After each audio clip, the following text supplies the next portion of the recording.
반도인 이어령. 일본 사람들은 한국인을 비하할 때 한토진 반도인이라고 불렀다. 그럴 때마다 누가 뭐라고 하지 않아도 자신들의 시마군이 곤조섬나라 근성을 깨닫게 되고 한국인들은 거꾸로 대륙의 중국, 일본의 섬과도 다른 반도인의 자의식을 발견하게 된다. 반도인이라는 차별어에서 오히려 금수강산 반도 삼천리의 국토의식과 민족의식이 싹튼 것이다. 그것이 바로 역사의 아이러니오 패러독스다.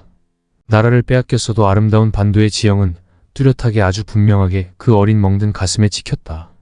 그것이 토끼 모양으로 때로는 꽃이 만발한 무궁화 나무로 혹은 육당의 소년지에서처럼 대륙을 향해 포효하는 호랑이 모습으로 보이기도 한다.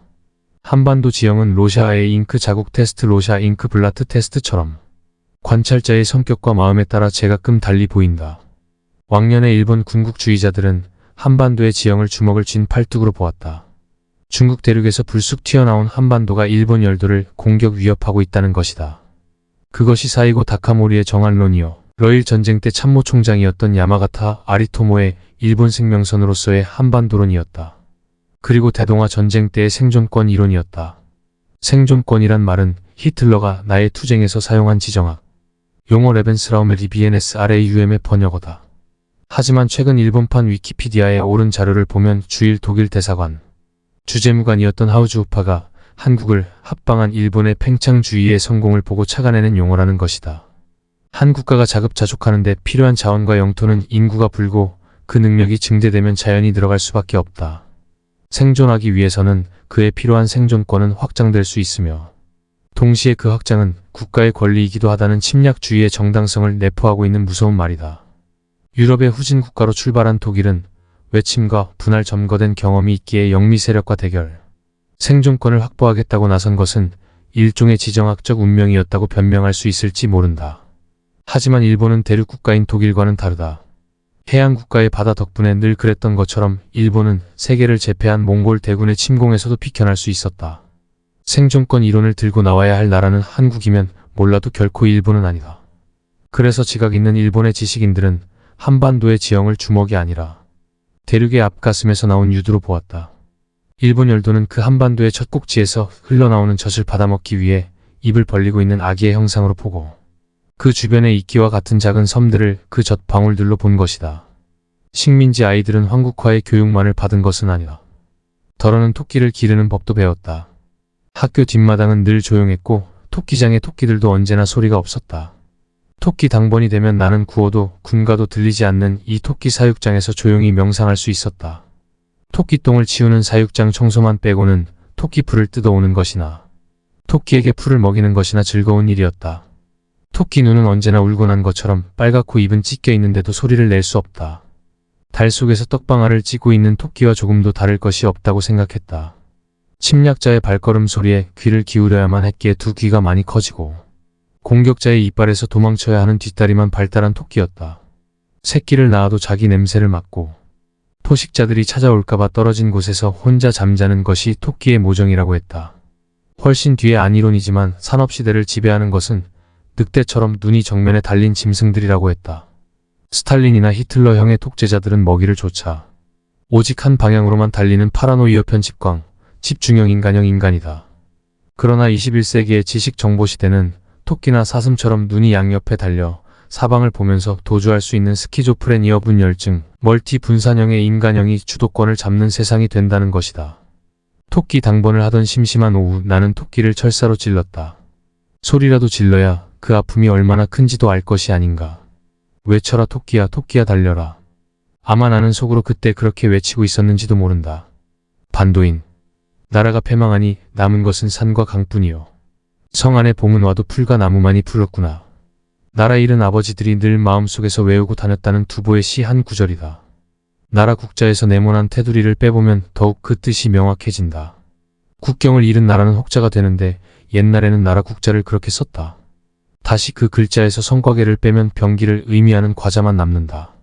하지만 성을 잃으면 무기의 의미도 없어진다. 결국 마지막에 남는 것은 그것들을 받쳐주고 있는 한 일자의 땅이다. 그것이 산하며 초목인 자연이다. 그런데 반도가 바다와 대륙 사이에 있는 것처럼 그 반도의 문화에는 인간과 자연을 매개하는 중간 공간이 존재한다. 그것이 텐마루와 장독대가 있는 한국의 뒤유란 공간이다. 군화 소리가 아무리 크게 울려도 대문 빗장이 벗겨져 바깥바람이 세게 몰아쳐도 그것은 집안 앞들에서 멈춘다. 놋주발과 놋대야, 모든 쇠붙이를 공출로 걷어가던 날, 손때 묻은 그 살림 도구를 망치로 조각을 내던 날, 어머니가 그 아픔을 견뎌내신 곳도 바로 그곳이었다. 인기척이 없는 뒷곁 텐마루와 장독대에서는 장들처럼 조용히 아주 조용히 북을 때는 생명들이 발효되고 있었다. 분을 사귀고 오랜 소망의 기도가 숙성되어 간다. 그것이 외적들이 침략하기 훨씬 그 이전부터 한반도의 삶과 문화를 숙성시킨 생명 공간이었다. 모진 시집살이를 견뎌낸 곳도 남편의 구박을 이겨낸 곳도 바로 눈물방울과 손때로 찌든 그 텐마루였다. 어떤 역사도 범하지 못하는 그 집안 장맛을 담은 장독대였다. 정말인가? 미당 서정주 시인이 쓴 외할머니의 뒤안 텐마루란 시 한 편을 읽어보면 알 것이다. 할머니네 집 뒤안에는 장판지 2장만큼 한먹 오디빛 텐마루가 깔려 있습니다. 이 텐마루는 외할머니의 손때와 그네 딸들의 손때로 날이 날마다 칠해져 온 것이라 하니 어머니의 처녀 때의 손때도 꽤나 많이는 묻어 있을 것입니다마는 그러나 그것은 하도나 많이 문질러서 인제는 이미 때가 아니라 한 개의 거울로 번질번질 다 끼어져 어린 내 얼굴을 들이비칩니다. 그래, 나는 어머니한테 꾸지람을 되게 들어 어디 갈 곳이 없이 된 날은 이 외할머니네 떼거울 텐마루를 찾아와 외할머니가 장독대 옆 뽕나무에서 따다 주는 오디 열매를 약으로 먹어 숨을 바로 합니다. 외할머니의 얼굴과 내 얼굴이 나란히 비치어 있는지 텐마루에까지는 어머니도 그네 꾸지람을 가지고 올 수 없기 때문입니다. 어머니의 어머니로 거슬러 올라가는 텐마루는 이미 우리가 읽었던 이상의 연작시 오감도 시제 이후에 나오는 아버지의 아버지로 거슬러 올라가는 것과 대조를 이루는 장소다. 아버지 손에 든 도끼와 무기를 빼앗겨도 천기에 따라서 장독 뚜껑을 열고 닫는 어머니의 손은 묶이지 않는다. 그래서 나라를 떠나 뿔뿔이 흩어져도 우리는 그 땅을 모국이라고 부르지 않았는가. 기억할 것이다. 어머니 속에 바다가 있었네라는 그 그래서 우리는 20억 30억 년 전에 모태에서 겪었던 생명의 역사. 그까지 36년은 불똥만도 못한 그 왕양한 자궁 속의 바다 말이다. 그런데 바다와 육지를 이어주는 매개 공간이 없었더라면 어떻게 바다의 생명체들이 무트로 올라올 수 있었겠는가. 그 매개 공간이 반도이고 그 반도를 집으로 옮겨온 것이 우리의 텐마루여 장독대다. 과장이 아니다. 다른 나라에서는 볼 수 없는 텐마루 공간은 건축적으로 볼 때 안도 아니요 바깥도 아니다. 그리고 장독대 역시 지붕이 있는 내부 공간도 아니면서 비와 이슬에 그냥 노출된 한데 공간도 아니다. 장 문화 자체가 화식과 생식 사이에 존재하는 발효식품이다. 의지할 곳 없을 때 뒤울한 텐마루를 찾아와 외할머니가 따주신 오디를 약처럼 먹고 숨을 돌리는 아이. 오디는 선악과처럼 산고의 고통 없이는 생명을 낳지 못하는 이브의 혈액을 가장 많이 닮은 열매다. 불다 못해 까매진 오디 물을 입술에 묻히고 외할머니 얼굴과 하나가 되는 텐마루 속을 가만히 들여다보고 있으면 모계로만 이어져 내려온다는 DNA의 미토콘드리아가 보인다. 우리의 몸, 우리의 피, 그리고 모든 흙 속의 내재해 있는 반도의 미토콘드리아를 찾아가 보자. 반도인. 놀랍다. TV에 나와 어린 학생들이 퀴즈 문제를 푸는 것을 보면 교수 생활 50년 넘게 한 나도 풀 수 없는 문제를 어떻게 그리 신통하게 잘 맞히는지 얼굴이 뜨거워질 때도 있다. 그런데 우리 아이들에게 물어보자. 란도세르가 뭐니? 골든벨 장학생이라도 입을 다물 것 같다. 눈을 떠보니 그렇게 갖고 싶었던 란도세르가 내 머리맡에 놓여 있었다. 밤차를 타고 오신 아버지의 선물이었다. 가슴에 끌어안는 순간 그윽한 가죽 냄새가 났다. 분명 그것은 시골 아이들이 옆구리에 끼고 다니는 무명 책보에 밴 김치 국물 냄새가 아니다. 책보를 풀고 매는 번거로움도 이제는 끝이었다. 상자에 뚜껑을 단 것 같은 란도세르 안에는 책필통 도시락을 넣어두는 칸들이 있어서 아주 편리했다. 두 손은 자유로울 것이고 등 뒤의 가방은 아침 햇살을 받아 더욱 찬란할 것이다. 나는 도해지 아이처럼 뻐기고 걸으면 된다. 그러나 그 기쁨과 행복은 날이 갈수록 거품처럼 꺼져가기 시작했다. 책보는 풀면 그만이다. 자리를 차지하지 않기 때문에 책상 서랍에 보자기를 접어넣기만 하면 된다. 하지만 가방은 책과 필통을 꺼내도 모양은 그대로다. 의자에 걸어놔야 하는데 아이들이 지나다닐 때마다 걸린다. 툭툭 칠 때마다 내 가슴이 얻어맞는 것 같다. 흠집이라도 났는지 신경이 쓰인다. 그 걸리적거리는 물건을 메고 학교에서 돌아오는 길에 어쩌다 어른들한테 살구나 옥수수 같은 것을 얻게 되어도 들어갈 곳이 없다. 둥근 수박도 길쭉한 병, 네모난 각도 무엇이나 다 쌀 수가 있었던 책보가 아니다. 크기와 모양만이 아니다. 창에서 햇빛이 들어오면 아이들은 책보로 가릴 수 있었지만 딱딱한 표정을 하고 있는 란도세르는 아무 도움도 주지 않는다. 보자기는 싸는 것만이 아니라 깔고 가리고 메고 덮고 요술 보자기처럼 필요에 따라 변하고 상황에 따라 적응한다.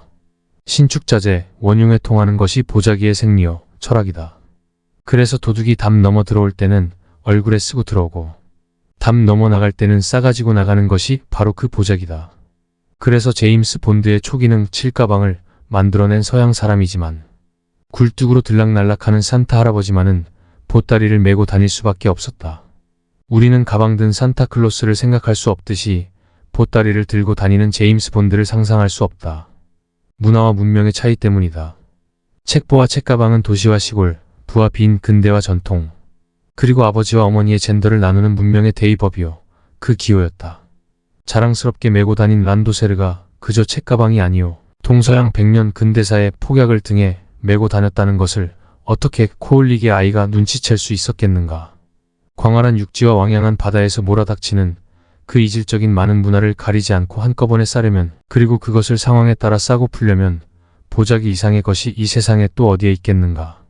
칼 차고 총 들고 싸우는 남자들에게는 란도세르 같은 배낭이, 갑옷같이 튼튼한 가죽 가방이 필요하지만 쫓기는 아녀자들의 필한 보따리는 천으로 된 보자기 같은 것이어야 한다. 반지꼬리 같은 것에 담겨있는 일상의 자잘한 생활용품들은 란도세르 같은 칸막이가 필요 없다.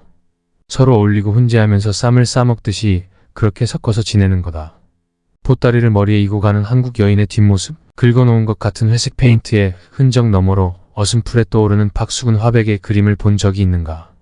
란도세르가 어떻게 내 등 뒤에까지 오르게 되었는지, 그 퀴즈 문제를 풀지 못하면 한국인이 무엇인지, 일본인과 무엇이 같고 무엇이 다른지, 그리고 아시아와 서양이 어떤 관계로 존재하는지 알 수 없다.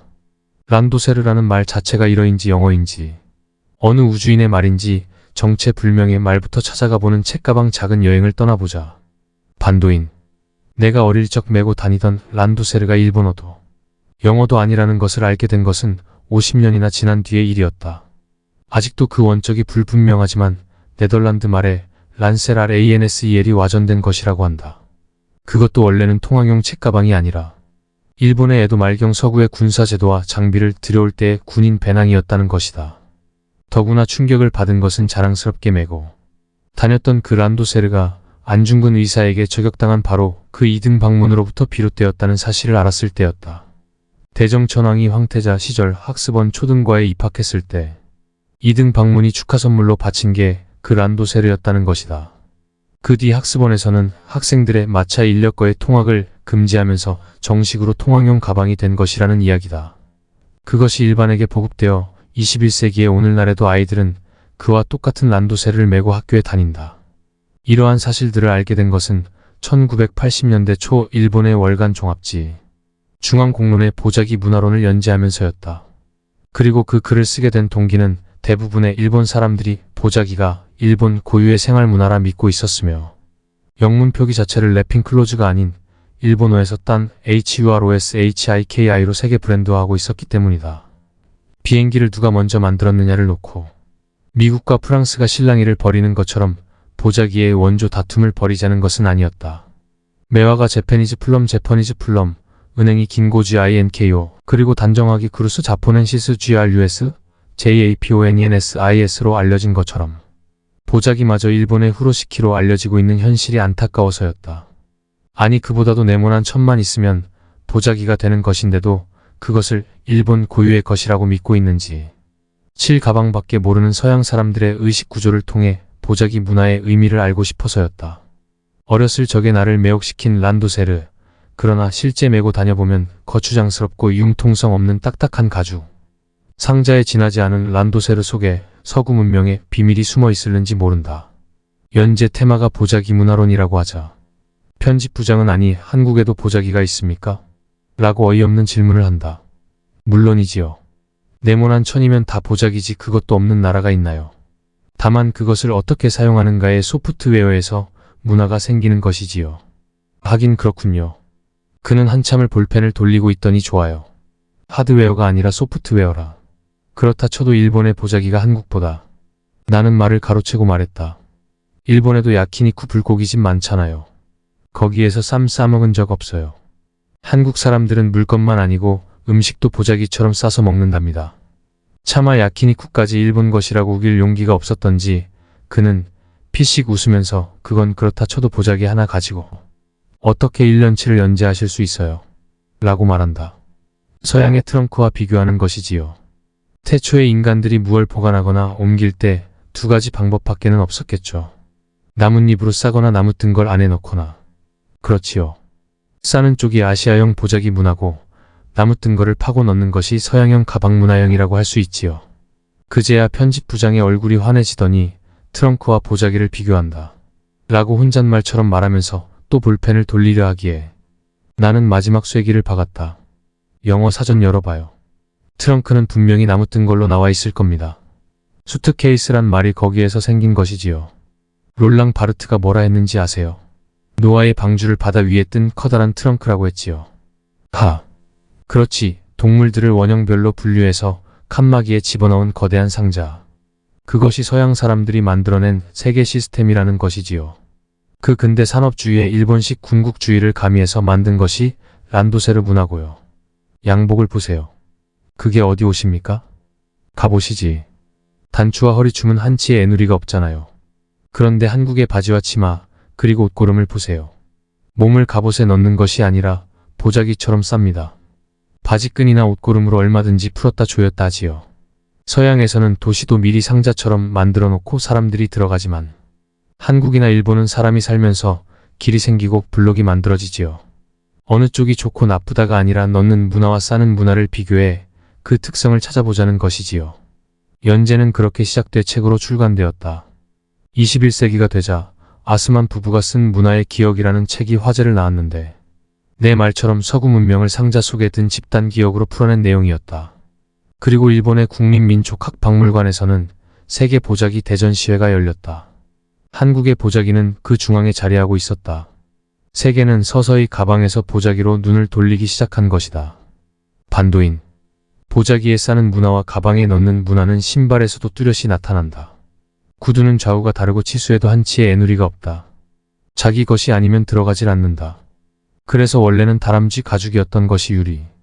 구두로 바뀌게 된 신데렐라의 이야기는 단순한 오역 때문이라고는 볼 수 없다. 유리 구두이기에 이 세상에서 오직 꼭 들어맞는 한 사람의 신발 주인을 찾아낼 수 있다. 그것이 왼쪽 오른쪽 구분도 없고 발에 따라서 늘었다 줄었다 하는 집신이었다면 이야기 자체가 성립되지 않는다. 나와 우리의 구분이 확실치 않아서 때로는 우리 마누라라고 말하는 한국인에게는 꽉 맞는 유리 구두가 아니라 오른발이든 왼발이든 큰 발이든 작은 발이든 웬만하면 넉넉하게 포용하는 집신이 편하다. 그것도 성에 안 차서 알에서 벌레들이 나오는 철에는 밟혀도 죽지 않게 느슨하게 만든 오화폐를 신고 다닌 한국인들이다. 그리고 유리 구두의 나라 서양 문명이 몰아닥쳤을 때에도 한국인이 창안한 것은 군화가 아니라 톡장적인 고무신이었다.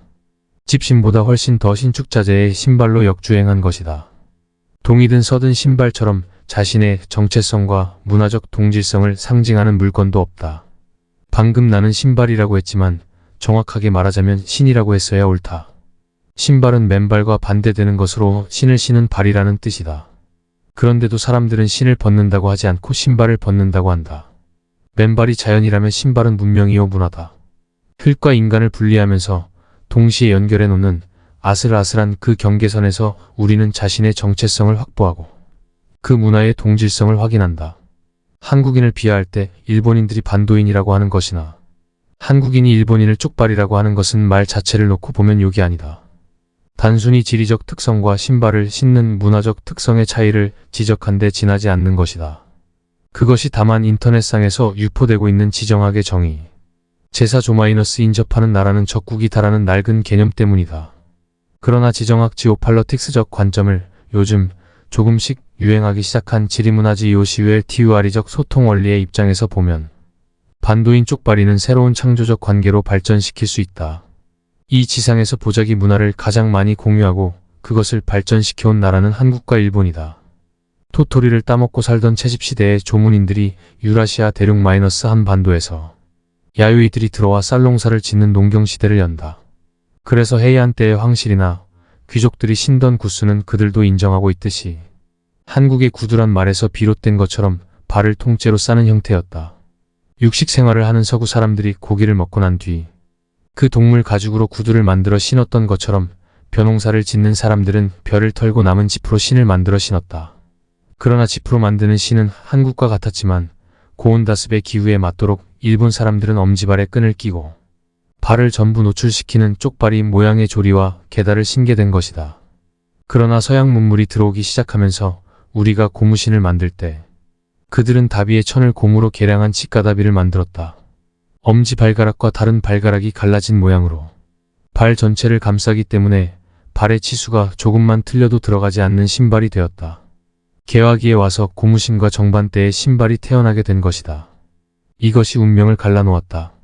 개화기 때 서양 사람들이 치가다비를 보고 공장에 투자를 했다는 이야기가 나온 것도 그런 이유에서다. 쪽발의 신발을 만들다 보니 어느새 한국과 공유하고 있던 보자기의 싸기 문화가 서구적인 럭키 문화로 변질되어 간 것이다. 신발만이 아닐 모든 사고체계도 계달을 보라. 고온다습의 동남아 지방에도 일본과 똑같은 계다가 있다. 그런데 엄지발을 꿰는 구멍이 왼쪽과 오른쪽으로 각기 치우쳐 있다. 좌우가 다르게 디자인되어 있었던 것이다. 하지만 일본 계단은 한국의 집신처럼 오른발 왼발을 가리지 않고 어느 발에나 신을 수 있도록 한가운데 구멍을 뚫어 좌우 개념을 하나로 어우른 것이다. 바로 이것이다. 서양의 구두와 달리 한국인들은 좌우가 없는 융통성과 신축성이 있는 신발을 만들어냈다. 이것이 반도적 특성이다. 이 정신은 일본 문화의 구석구석에 배어있다.